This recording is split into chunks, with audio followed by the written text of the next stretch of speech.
moi j'ai prévu, avec l'aide d'Yvette, de projeter une petite vidéo de notre candidat, et puis de passer, bon, prenez 2 ou 3 minutes pour... et puis qu'on fasse un petit peu questions-réponses par rapport aux préoccupations essentielles que vous pouvez avoir sur ces élections européennes. Ce sont des élections difficiles, parce que l'Europe c'est très loin pour les gens, donc ils s'apprêtent très grandement, et surtout ceux qui en auraient le plus besoin, à ne pas les voter.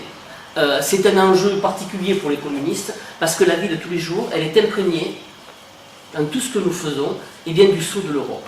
L'austérité, c'est la politique que mène l'Europe et que demande de mener au pays. C'est pas simplement le président de la République qui a choisi l'austérité, c'est bien parce qu'il obéit aux occasions européennes qu'il mène cette austérité. Donc nous pensons qu'on peut avoir une Europe qui lutte contre cette austérité. On en dira quelques mots, je ne vais pas prendre la parole trop longtemps parce qu'après on dit que je suis trop longue. Donc je vais mettre en marche et après on va discuter. Il y a le son. Et oui, tu as bien vu que tout à l'heure il y était. Sauf s'il a disparu, alors là je... Voilà.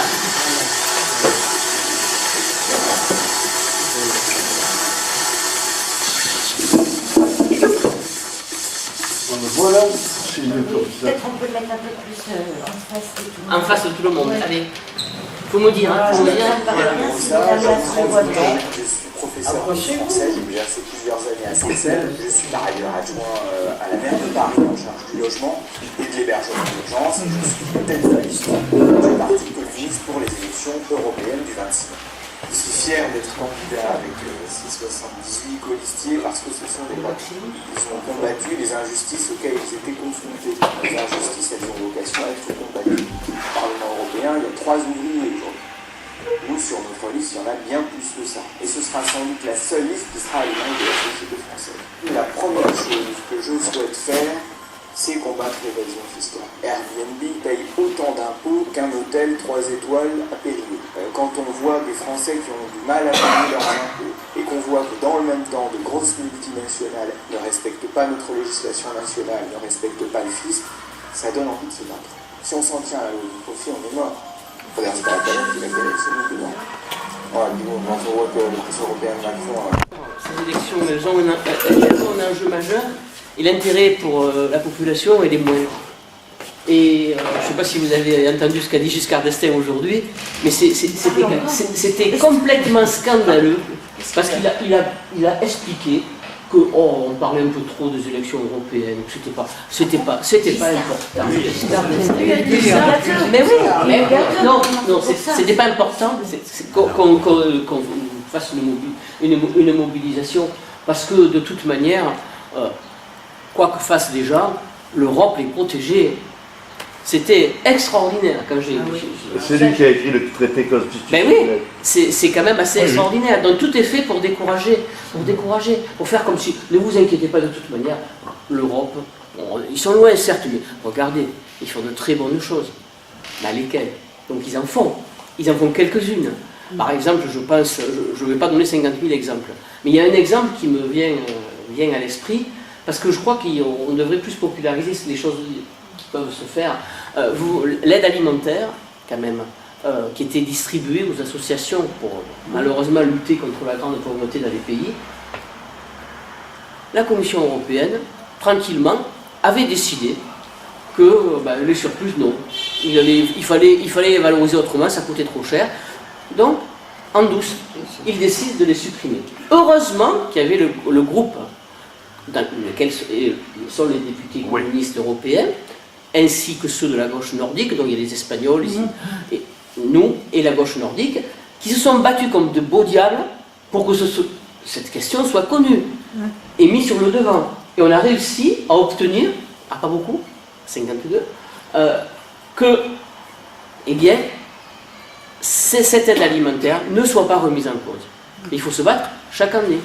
En revanche, le 4e paquet ferroviaire, donc celui qui fait casser les petites lignes, qui fout à l'air la SNCF, pour 24 voix, il a été voté. Donc vous voyez qu'il y a quand même des choses qui peuvent se faire, il y a des rapports de force qui peuvent se créer, et qu'on a vraiment intérêt. Alors nous, c'est évidemment, sur la question du paquet ferroviaire, on est un peu affûtés. Parce qu'on se bagarre sur la question du maintien de la ligne. J'aurais bien aimé que tous les gens qui étaient là soient là aujourd'hui, mais bon, on travaille autrement avec eux. On est directement impacté dans notre vie de tous les jours. 24 voix sur 710. 751. 751. Donc, c'est quand même... nous, donc, la question qui nous est posée aussi à tous ceux qui sont intéressés à ce que l'Europe bien change, soit une Europe sociale, c'est aussi comment faire comprendre que à travers les élections européennes, en ayant plus de députés, des députés qui portent un projet progressiste, qui portent un projet de solidarité, de partage, qui disent ben, nous, ce qui nous intéresse, c'est les Européens. C'est pas l'argent. L'argent, il doit servir au développement des êtres humains, au bien-être, à augmenter le SMIC, à faire un SMIC européen. Par exemple, on propose que ce SMIC européen, ce soit 60% du salaire moyen de chaque pays. Parce qu'on sait très bien qu'on ne peut pas du jour au lendemain faire dans tous les pays. Mais déjà, commençons. Prenons l'argent où il est. Il y a 3 000 milliards d'évasion fiscale, et bien, il faut que l'Europe soit un fer de lance pour les récupérer, cet argent.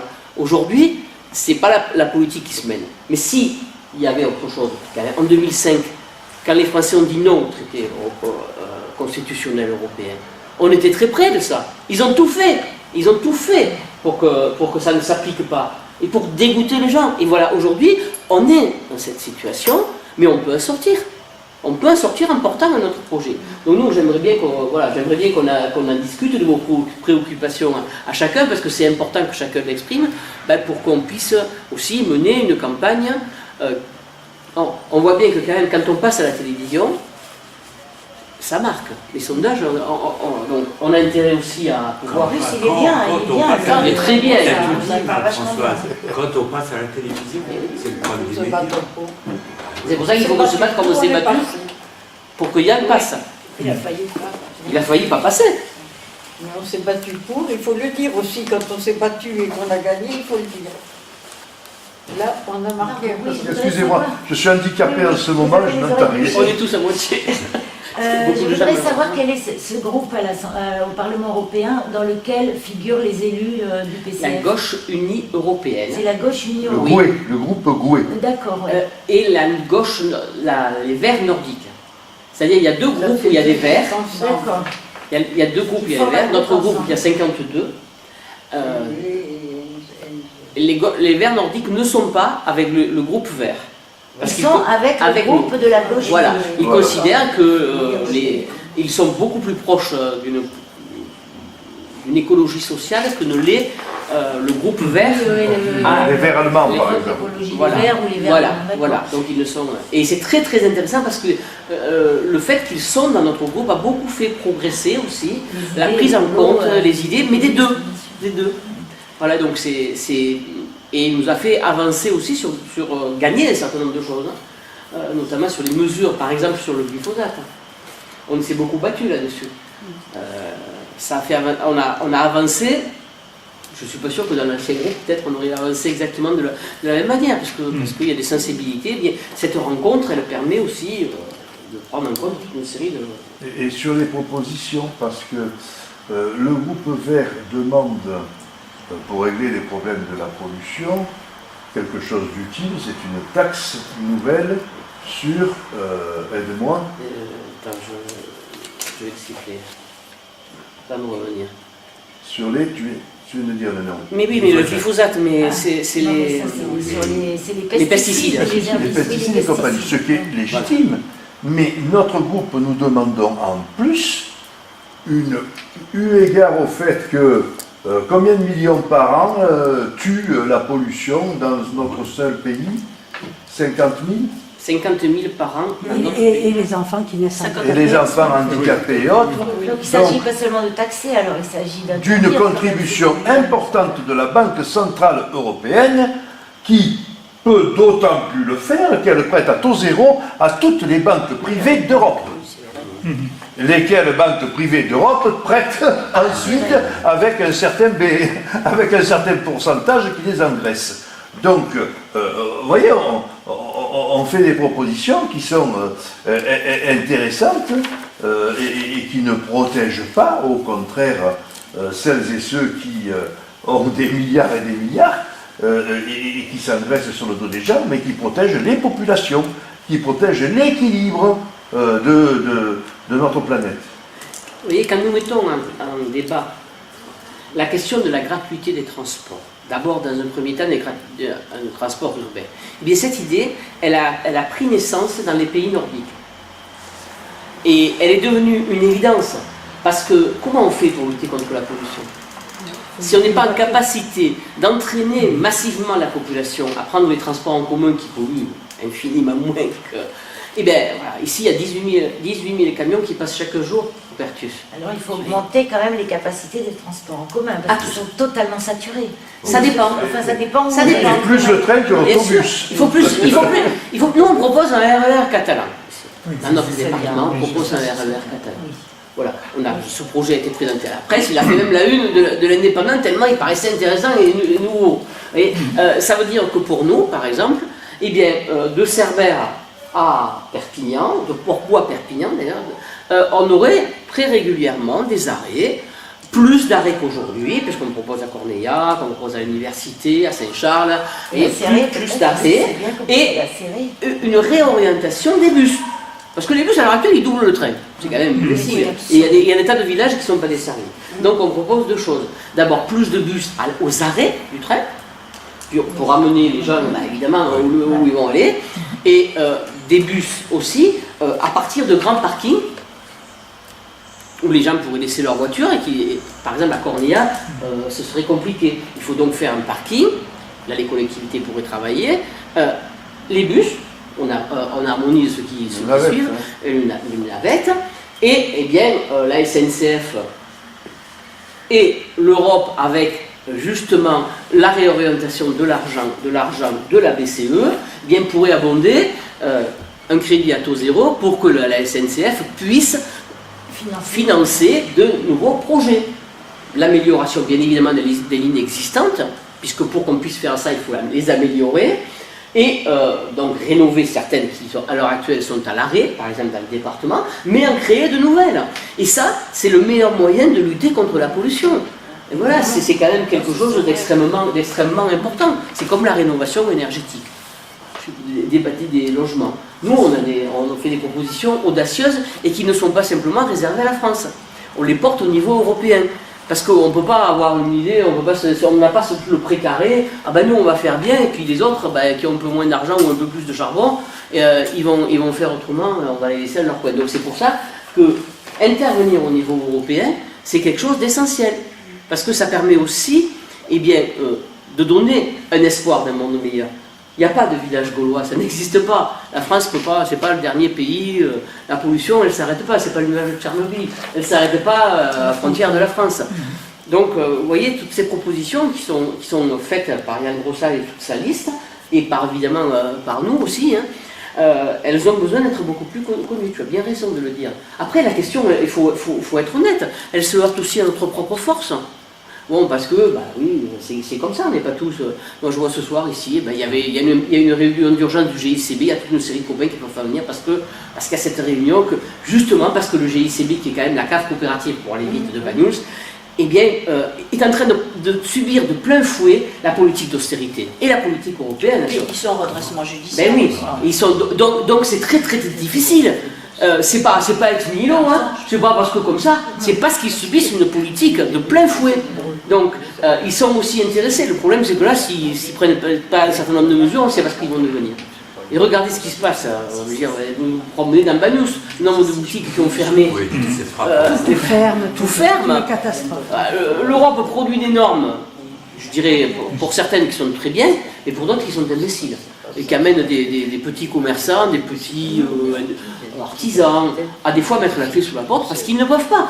Il n'y a que les gros qui peuvent. Donc ces normes-là, qui sont censées protéger, finalement, elles favorisent une concentration capitaliste de gros.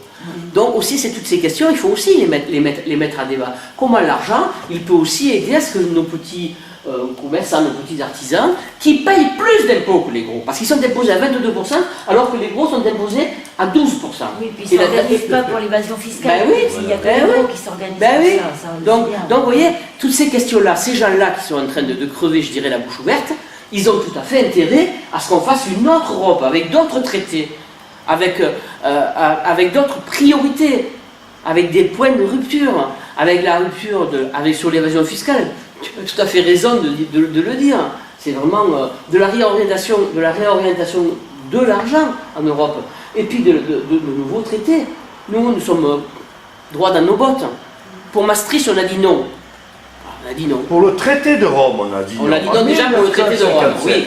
Pour la communauté européenne du charbon et de l'acier, à la fin des années 40, on a dit non. Le traité de Rome et tous les traités qui ont suivi.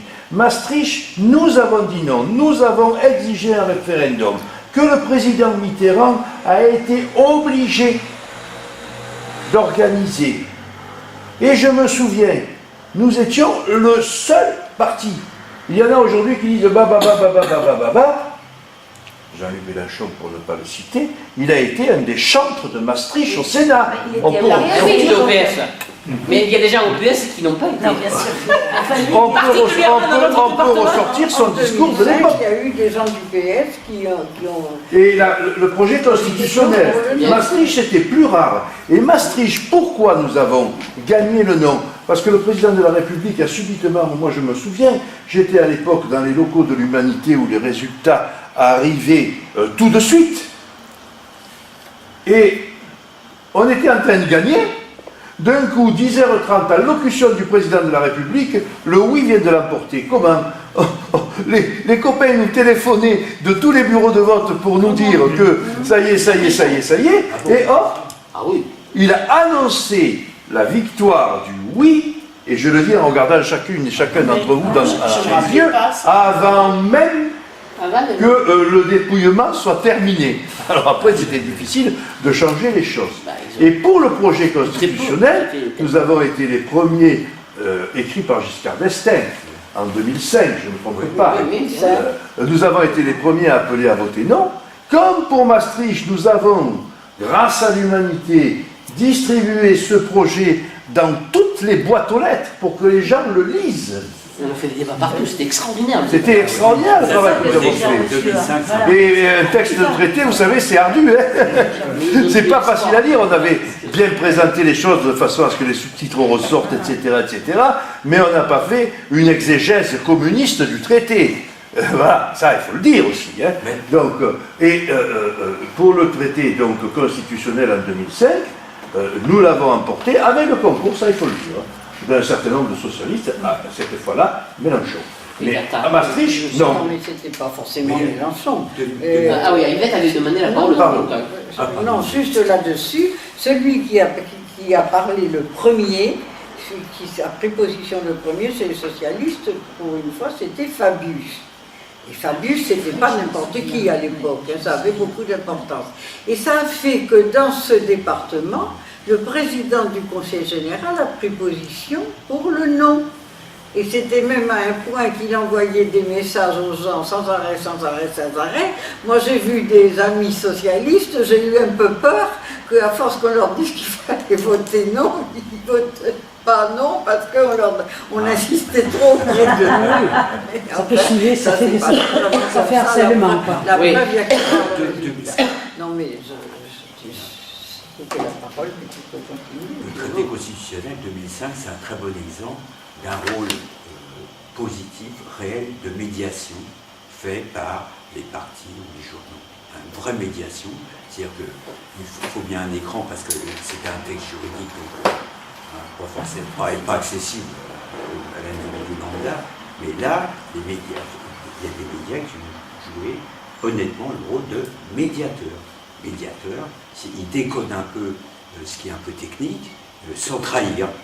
Et là, donc le résultat, voilà, ça a marché en 2005. Et c'est ça qui manque un médiateur.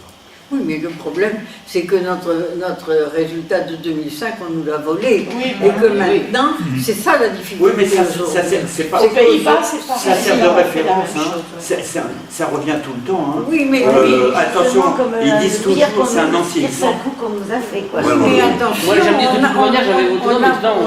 on rencontre ça dans les discussions à l'heure actuelle. Les gens qui nous disent, ben voyez, ça sert à rien, c'est pas la peine qu'on aille voter. Il faut faire attention à ça. Et c'est pas qu'on ait voté, puisqu'en 2005, on a gagné avec le non et qu'on nous l'a piqué.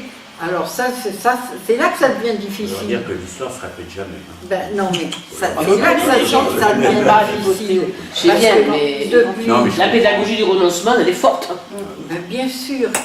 Je crois que c'est 58% d'abstention qui est prévu. Mais non, il y a- c'est ça J'ai fait un sondage, je crois que Est-ce que c'est tu ça. dis Oui, continue. Oui, bon, ben, Ah. On a coupé la... et la Il parole. me semble que j'ai eu 58%. Marie, C'était elle bien est pas d'abstention. finie. Oui, pardon. Oui, mais si on y va par là, il y a toujours eu beaucoup d'abstention aux élections européennes. Et il y en a, sauf qu'il n'y en a pas eu en 2005 à l'histoire du traité. La preuve que c'était. Pourquoi? Parce que la nature de la question qui était en jeu était perçue autrement, justement. C'est ça. Et parce qu'on refusait quelque chose, on était dans une logique. Bah, je reviens. Voilà, Parce qu'il y avait on beaucoup était de dans une pédagogie. logique par rapport à ce qu'a dit Richard. Mais ce que je pense, c'est que l'abstention, effectivement, c'est de toute façon une élection dans laquelle il y a beaucoup d'abstention. Ce dont les gens n'ont pas conscience aujourd'hui, c'est que c'est une élection proportionnelle avec un seul tour.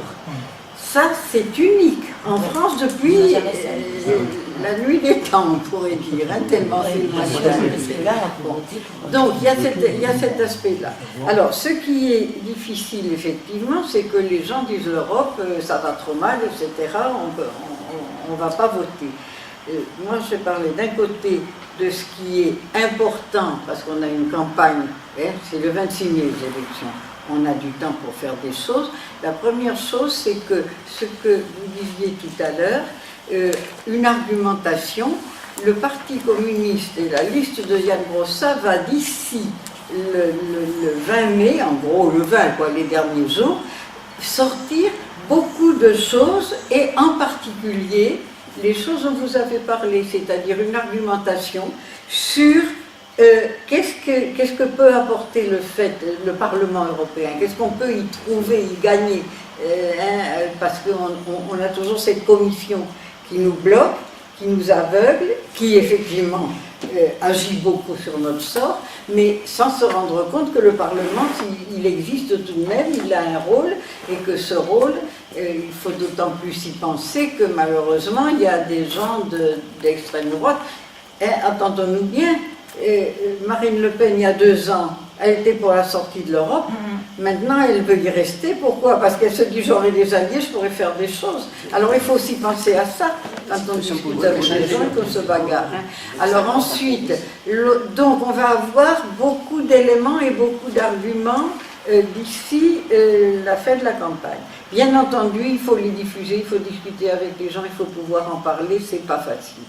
Et c'est pas facile parce que d'un côté, les gens, il y a des gens qui ont des préventions contre nous, et il y a des gens qui écoutent beaucoup la télévision et disent on n'en entend jamais parler, et puis c'est déjà un petit peu en train de changer, et puis donc il y a toute une série de choses qui ne nous aident pas. Donc c'est nous aussi notre rôle, tout ce qu'on peut dire et faire et discuter avec les gens qui a de l'importance.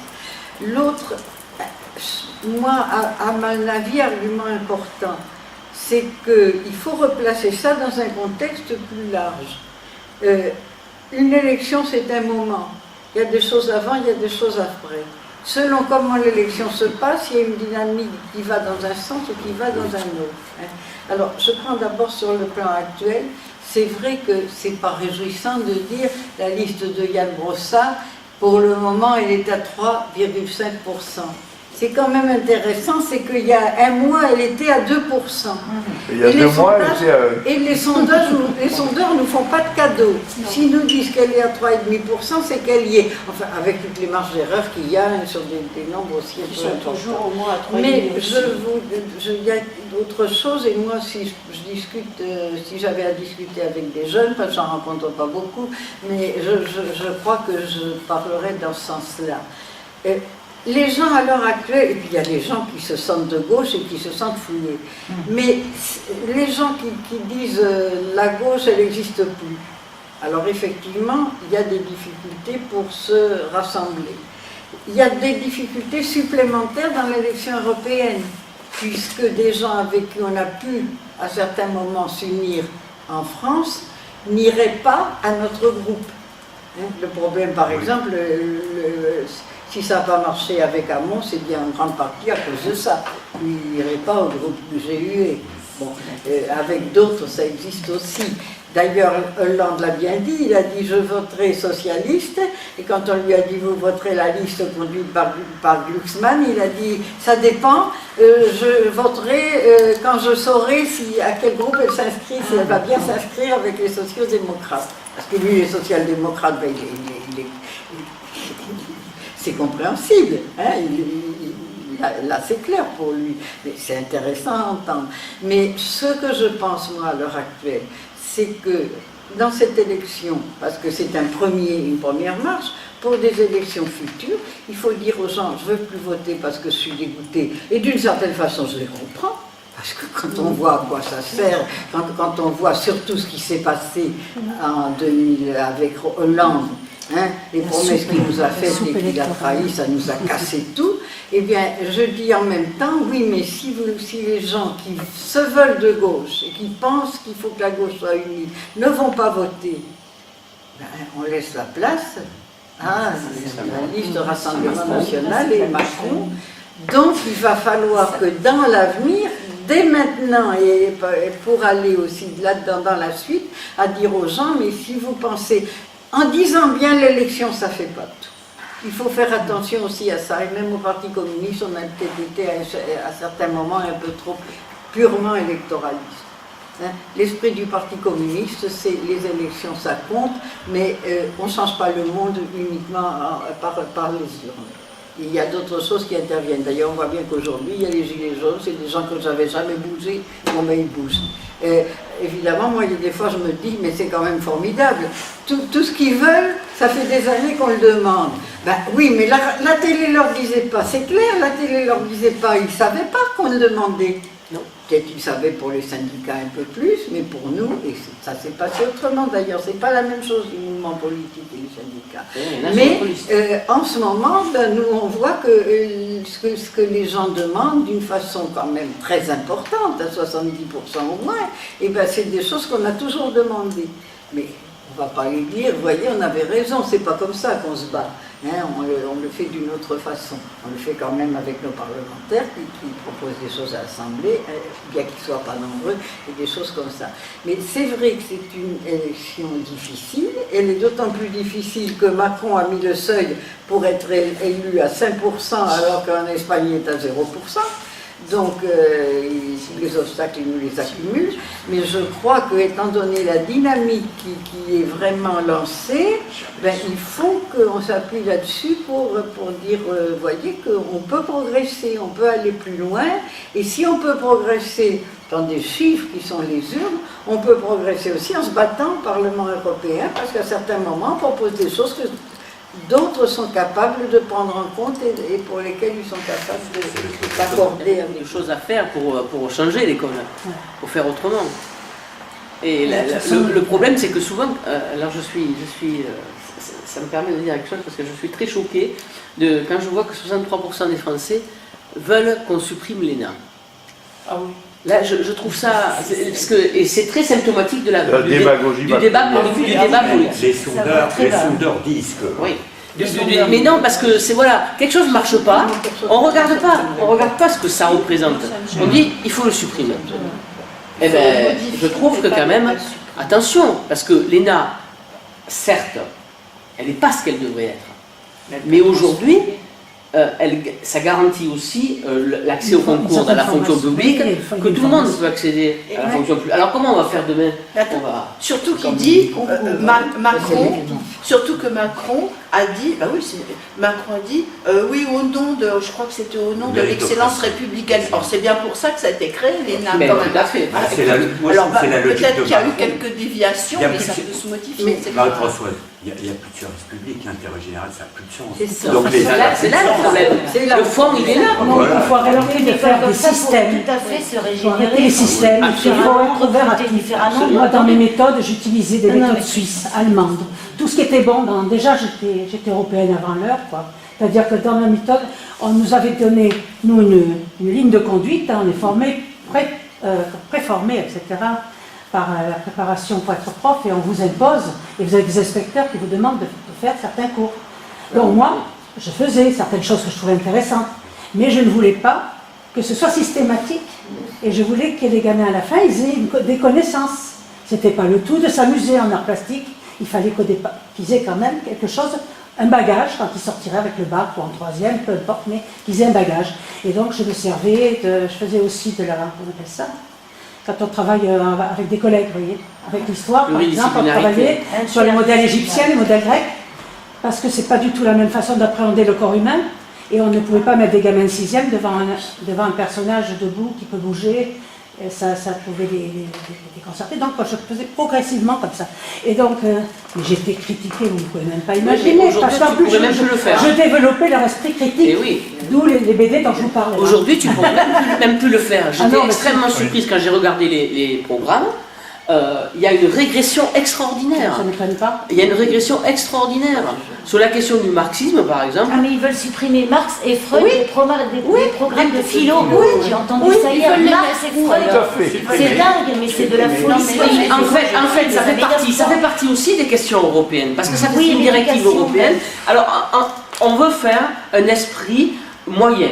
C'est ça. C'est-à-dire que tout ce qui est trop à la marge, qui pose trop de questions, il faut le supprimer de l'enseignement. Bien sûr. C'est grave, c'est extrêmement grave. Il faut être interchangeable. On formate tout le Les monde, Gazénès, on ils essaye de laissent pas faire, formater tout Mais le monde. Il faut être l'éducation, c'est interchangeable. quelque chose qui est complètement Il faut être national. Il n'y a pas de directive européenne sur l'éducation. Si, bien sûr qu'il y en a. La seule chose qui est bien Il dans y a les des directives. Il y a des directives Ah, aussi oui. sur les Pas contenus formés, des boulot, programmes qui viennent de Il y a l'Europe. d'autant plus de directives qu'il y a une évaluation des niveaux et que cette évaluation des niveaux ayant montré que, par exemple, la France a régressé par rapport à ces critères, la France est beaucoup plus inclinée à entendre les recommandations, c'est que des recommandations, c'est des recommandations, que si nous étions dans un peloton de tête. Voilà. Oui. En parlant de l'ENA, je pense qu'on revient, ce qui l'intéresse, c'est qu'on revient sur cette question du service public.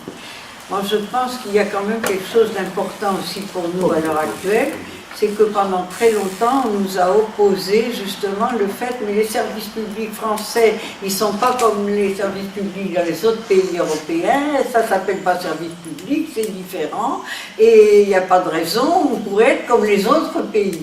Or, au contraire, à l'heure actuelle, s'il y a une chose très importante dans la question, dans l'affaire des Gilets jaunes, c'est que pour les services publics, ils sont réclamés à corps et à cri. Et ça, c'est quand même quelque chose de très important. Alors effectivement, l'ENA, ce qui trompe les gens, c'est toujours pareil, c'est les histoires médiatiques. Parce que c'est vrai que tous ces messieurs, ils sont sortis de l'ENA et ils étaient ensemble et ça fait une petite caste. Seulement, c'est pas toute l'ENA. C'est quelques-uns parmi l'ENA. Et un autre avantage, une autre chose intéressante de l'ENA,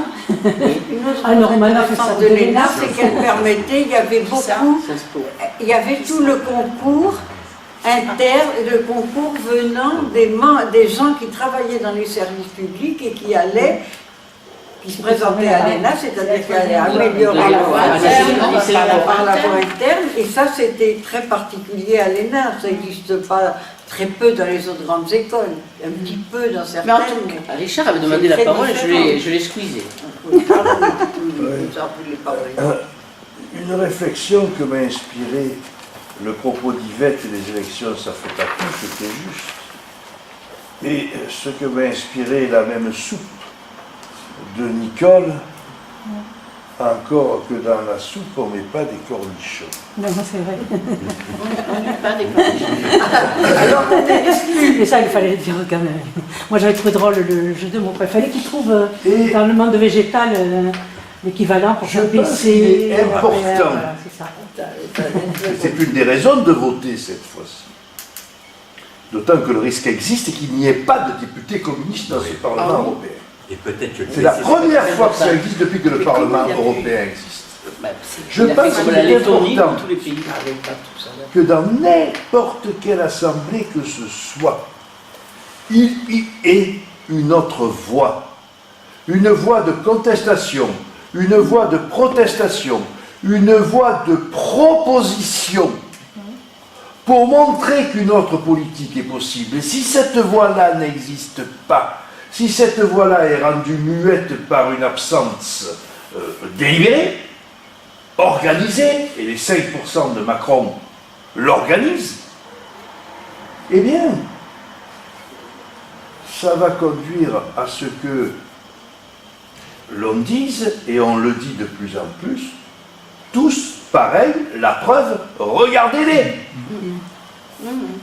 Et donc, un mépris de la politique par l'ensemble des couches de notre peuple, des couches populaires, des hommes, des femmes, et donc un abaissement de la citoyenneté. Je me souviens, j'ai l'âge que j'ai, mais quand en 1971-72, il y avait ces débats sur le rôle des nationalisations dans la France de demain avec le programme commun, est-ce qu'il faut nationaliser seulement le holding ou est-ce que l'État doit la nation doit devenir propriétaire de l'ensemble, mais il y avait dans tout le pays, dans les familles, dans les réunions, dans les rencontres amicales, un débat de haut niveau. Le Parti communiste faisait 21% à l'époque. De haut niveau. Et on ne pouvait pas faire ce que ce soit. On dit Giscard a donné la majorité à 18 ans. Mais s'il n'y avait pas eu les luttes des jeunes de l'époque, elle n'y aurait pas été. Elle n'y aurait pas été. Donc, la présence d'une autre voix dans une assemblée est une garantie de la démocratie, de la politisation, de l'intelligence et d'un avenir qui avance vers le respect de l'individu, son émancipation, son épanouissement et le progrès social. Je crois que c'est quelque chose de très important. Et cette fois-ci, le risque existe. Alors, je termine là-dessus, parce que beaucoup l'ont dit, et toi tu dis effectivement les médias, oui c'est vrai, on est censuré. Oui c'est vrai, l'humanité, eh bien, elle est en train doucement de dépérir, malgré les efforts que l'on fait, et peut-être qu'on va la sauver, je le souhaite en tout cas, et on fait ce qu'il faut, mais notre force. Dans cette élection, il y a trois aspects qui sont avec nous. D'abord, il y a notre politique, on en a parlé, pour les services publics, pour un SMIC européen, pour la santé, pour les droits sociaux, etc. Ensuite, il y a notre liste. Notre liste, elle est à l'image de la France. Bon, il y a un homme, une femme, d'accord, mais on l'a fait avant que ce soit la loi. Hein. On n'a pas attendu que ce soit la loi, on l'a fait avant. Et puis, il y a 50% d'ouvriers employés, c'est-à-dire ce qui se passe dans la population française. Et puis, il y a des scènes, des chercheurs, des artistes. C'est quand même quelque chose d'assez intéressant. Des noirs, des blancs, etc. C'est vraiment l'image de notre pays. Une ancienne SDF. Hein? Une ancienne SDF. Une ancienne SDF, des gilets jaunes. Absolument. Je crois, des syndicalistes, c'est-à-dire des gilets rouges. Ouais, mais ça fait 5 heures, ça fait la Catalogne. Les oranges aussi. Voilà. Donc, c'est ça, cette belle liste. Et enfin, il y a notre force à nous. Il y a notre force à nous, parce qu'on connaît les gens autour de nous. Et le 26 avril, il va voter. Et vote Brossard. Le 26 mai. Le 26 mai, je me trompe. Et vote Brossard, on peut le dire, on a des enfants, on a des amis, on a des grands-parents, on a des parents, enfin les grands-parents, moi il y a longtemps, le pauvre que je ne les ai plus, mes parents aussi, hélas, mais on peut faire une espèce de chaîne qui nous permette d'arriver à ces 5%. On voit les gens, on peut leur téléphoner. Regardez comment on a fait. Je termine là-dessus, parce qu'elle me fait signe que je suis trop long. Ma femme, elle a raison. Elle n'a rien dit. Non, mais je la regarde pas, je sens son regard. Eh bien, regardez comment on a fait pour le référendum constitutionnel. Le rôle qu'on a joué avec Internet. Parce que le référendum constitutionnel, le non, on n'en parlait pas beaucoup à la télévision. Hein. Mais non. On n'en parlait pas beaucoup. Et le oui, et Giscard, un beau texte bien écrit, et pas fait, et tout fait, et bien on a réussi. Avec ces contacts qu'on a pu avoir les uns avec les autres par tous les moyens traditionnels et modernes qu'offre la technologie actuelle. Des anciens satellites de l'Union soviétique qui ont fait 5%. Ah oui. Oui, c'est bien. Ah oui. La Hongrie, la Pologne et compagnie. Donc, selon le sondage actuel, il n'y aurait pas, même Brossard, il ne serait pas au Parlement, en fait. Non, Si, on serait remboursé. si le PC restait à 3,5%, il ne Voilà. pourrait même pas y aller. Non. Sauf qu'on était à 1% On n'a pas arrêté de à progresser. novembre. Bien entendu, j'ai bien entendu. Et depuis l'émission, on a pris 1,5%. Oui. Et je te Il est bien, signale là. que la plupart des sondages, parce que je regarde, ils ont des marges d'erreur qui vont jusqu'à 3,5%. Ah oui. Donc, si tu ajoutes, bon, Oui. ça peut, à la limite, dans leur... c'est dans- pour dans- Un petit mot pour me donne ma connaissance des choses. Ouais. Ils font des correctifs pour tout. Oui. C'est-à-dire que, mettons, nous sommes à 5%, oui, mais au présidentiel, on a fait plus, aux législatives, on a fait plus, donc les gens ne disent pas, et hop, de 5, on te mène à C'est la 6 et soupe de demi. con. Sauf qu'ils ne disent pas quel correctif ils appliquent. Ça, c'est Non, leur non, non, secret non, mais commercial. quand on lu de... Oui. voilà, ça, il faut des correctifs pour tous. Donc, Oui. je vais prendre par exemple la liste de Benoît Hamon ou la liste du Parti Socialiste, il y a des correctifs majorants. Ah oui. Ah, Oui. Et oui, puisque Benoît Hamon, il a fait un score au présidentiel, le Parti Socialiste a fait un score aux législatives, etc., etc. Nous, on a systématiquement un correctif minorant, parce que ça fait 2 fois qu'on ne présente pas de candidat à la présidentielle, on appelle à voter pour Jean-Luc Mélenchon, et qu'ensuite aux législatives, il y a celle d'avant, c'était liste commune, candidat commun, Mélenchon PC, et celle de celle-ci, bon ben, Mélenchon ayant été candidat a raflé tous les sièges pour son propre parti, la France Insoumise, et il y a guère que nos sortants qui ont pu heureusement s'en sortir, mais au plan national, on est à moins de 2. Donc quand on nous donne 4, le seul petit correctif qu'il y a, il est minorant. Et correctif secret. Et secret, parce Ah, qu'ils oui, sont... non, mais moi, ils quand- ne communiquent pas. Voilà. J'ai travaillé avec les instituts, ils m'ont expliqué, c'est les méthodes qui restent les mêmes. Chacun a ses correctifs différents. Oui, hein. oui, c'est le il y même a pas- principe. voilà. Non, je voulais juste dire une chose, enfin sur 2 points, mais bon, on pourrait dire autre chose, mais un, c'est un détail, vraiment un point de détail, c'était, et puis l'autre un peu plus important, mais c'était sur l'ENA, parce que l'ENA a une image complètement déformée, Et nous on est, et puis il y a eu le fait que par exemple on les voit coloniser les postes de pouvoir, alors moi je prétends qu'ils ne sont pas faits pour ça, mais enfin bon, normalement c'est des grands serviteurs de l'État. Ah, c'est la haute fonction publique. C'est la haute française. fonction publique. Et chez nous, tous les deux, on a été dans l'administration pendant 40 ans. On a toujours eu des chefs de bureau, des chefs de... tous nos chefs étaient soit polytechniciens, soit énarques. Et ben, je peux dire, bon, c'était pas des surhommes, mais ils avaient une capacité de boulot et une capacité de synthèse et tout, qui est quand même exceptionnelle. Enfin, je veux dire, peut-être pas exceptionnelle, mais supérieure.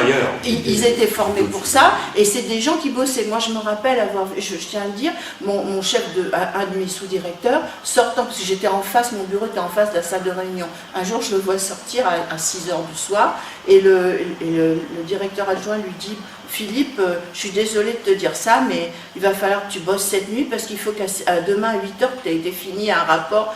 Il dit: bon, bah, je ne vais pas dormir. Il faisait ça normalement, et c'était pas... voilà, et il le faisait. Et le lendemain, il avait son rapport. Donc, je veux dire, c'est des gens... Et ceux-là, ils ne faisaient pas de politique, ils ne faisaient pas de politique, ils étaient normaux, ils n'avaient pas... intelligents travailleurs et très bosseurs, et avec des compétences pour synthétiser, pour lire vite, c'était des gens qui avaient... voilà, c'est quelque chose. Et ben, nous, ce qu'on a eu à notre niveau, hein, bien sûr, nous, on était en contact avec le chef de bureau et sous-directeur surtout, c'était des gens tout à fait normaux et vraiment bosseurs. Je tenais à le dire, donc je ne voudrais pas que leur image soit gâchée par et alors surtout qu'il se pourrait que oui, par exemple, le fait que je crois que pendant 10 ans, ils n'ont pas, à l'époque, ça doit être pareil, ils n'ont pas le droit de quitter sans dédommagement, pas de pantouflage. Et ben, il suffirait déjà d'allonger la durée, et ils pantoufleraient un peu moins, ouais, déjà, sans supprimer. Ouais, bon, voilà. Multiplié par 10. C'est 5 ans. 50 ans. C'est 5 ans. Ah oui, bah, à l'époque, c'était 10 ans. Bon, ça, c'était c'était la première chose que il y a des dérives. À la limite, ça viendra de l'école de commerce, de business. Bon, Donc voilà, donc moi je voulais dire ça. J'ai connu des gens, notre expérience c'est que c'était des gens bosseurs et compétents. Enfin, et quand ils n'étaient pas compétents, ils s'y mettaient et ils bossaient dur. Hein. Bon. Voilà, alors voilà, l'autre truc c'était un point dont on parle jamais, enfin on en parle comme ça régulièrement, c'est la règle qui est devenue une sorte de dogme des 3% de déficit, au nom de laquelle on étrangle la Grèce, on étrangle tous les pays et on les empêche de pouvoir utiliser des armes budgétaires qui sont des armes classiques et très efficaces pour réagir dans les périodes de crise, etc. Eh bien, cette règle de 3%, elle a absolument aucune justification économique, mais aucune, il n'y a pas une théorie, rien. Et donc, elle a été faite, je crois même, elle ressort déjà de 81, en 81, c'était au coin d'une table, j'avais vu ça, j'avais fait une petite recherche un jour comme ça, et c'était en marge d'une conférence. Ils se sont dit, bon, ben d'accord, pas trop de déficit, il faudrait quand même qu'on fixe peut-être un seuil, une idée, mais indicatif. Hein. Qu'est-ce qu'ils ont pris? Ils ont pris la moyenne des déficits dans les pays européens de l'époque, puis ils ont dit, tiens, ça faisait, je sais pas, autour de 3%, je sais pas, ils ont dit, tiens, ben voilà, ça fait ça, ben on arrondit à 3, ça fait un chiffre rond, paf, c'était indicatif. Et après, c'est devenu un dogme. Et ça n'a aucune justification, paraît-il, ça n'a aucune justification, et je trouve qu'on devrait, on devrait faire un argumentaire, et ça, j'en entends jamais parler d'argumentaire. Pourtant, alors là, justement, Yann Brossat a travaillé avec la section économique sur ces questions-là. Ah ben, tant mieux. Et il y a tout un... On l'a pas vu, je crois que c'est dans l'UMA de cette semaine sur la question, justement, il indique bien sur... Marie-Françoise, excuse-moi de t'interrompre, dans l'UMA. Non. T'as l'UMA, puis après... Ah non, mais attends, nous... Non, mais que les autres en parlent, parce que soyons clairs, on est dans un monde capitaliste. Cette règle de 3%, c'est le témoignage de l'austérité, ni plus ni moins. Non, mais arbitraire. Tout à fait, peut-être arbitraire, mais c'est une manière d'imposer un pouvoir. Oui. Donc nous, on dit il y a tout un article qui est très bien dans l'UMA Dimanche de cette semaine, où justement Yann Brossat dénonce cela, et ça fait un point de fracture, de rupture, comme il dit. C'est-à-dire qu'il faut supprimer cette règle de 3%, parce qu'elle empêche les pays de se développer, parce qu'elle continue à laisser l'austérité peser en maître sur les politiques des pays, puisque c'est la traduction de l'Europe de l'argent et pas de l'Europe des gens. Oui. Donc, vous voyez, et nous, on a besoin de dire des choses bien. Tu as tout à fait raison, il faut qu'on dise que cette... Non, mais je trouve qu'on n'en parle pas assez, parce que vous dites, peut-être il y a tellement de choses à parler, c'est pas tellement, parce que nous moi j'en lis parce que je cherche, mais je veux dire, j'en vois pas trop dans la presse.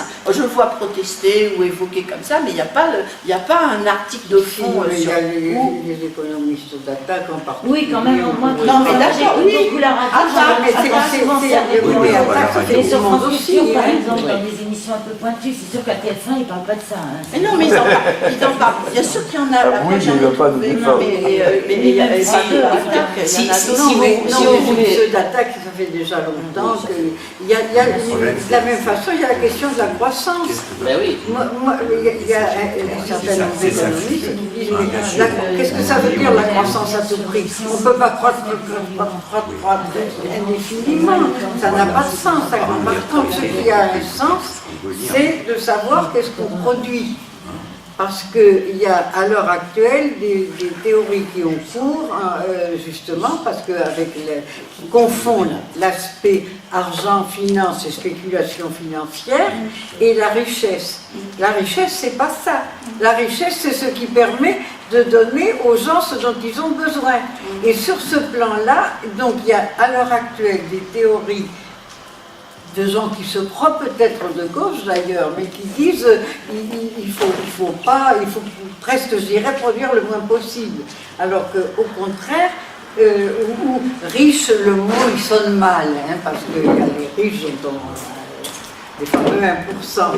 Mais en même temps, les richesses qu'on a besoin de produire, on a besoin d'en produire encore plus pour satisfaire les besoins des gens. Et ça, c'est très important dans l'histoire actuelle.